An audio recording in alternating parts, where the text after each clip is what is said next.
Okie dokie, so we're going to make the Dr. Pepper burger. As you know, on Monday with the Dr. Pepper wings, I showed you all how to make the sauce, so no need to show it again. The patties we have here are just third-pound patties that have been seasoned with a little bit of the all-purpose seasoning. That's freshly ground black pepper, salt, onion powder, and garlic powder. And we're just going to grill them up. Time to give these burgers just a little old flip. Third-pound patty burgers typically take roughly about 5 minutes aside to get done. Somewhere between 8 and 10 minutes, and they're usually done by that point. Again, just keep doing the poke test. Through the magic of cooking show editing, these burgers are done.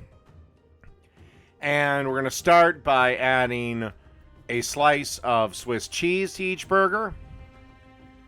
And then we want to follow that up with a slice of pepper jack.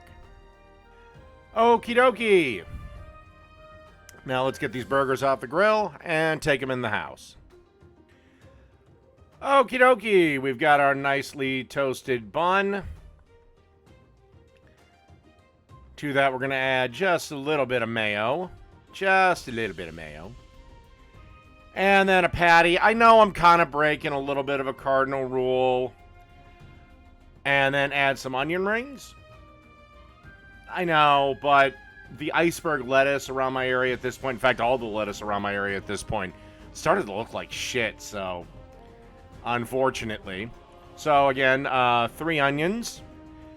Or 3 onion rings, excuse me. And now we add some pickles. And then we slather on our Dr. Pepper barbecue sauce. And then we add some bacon and put the top bun on. And that's, to be honest, really kind of it. Little mess of fries to go along as a side. And that's pretty much, the Dr. Pepper burger.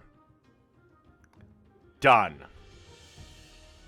Oh, and lastly, before I go, I would like to remind everyone that next episode of Dave's Cooking Show will be the Dr. Pepper barbecue chicken pizza. So be sure to tune in for that.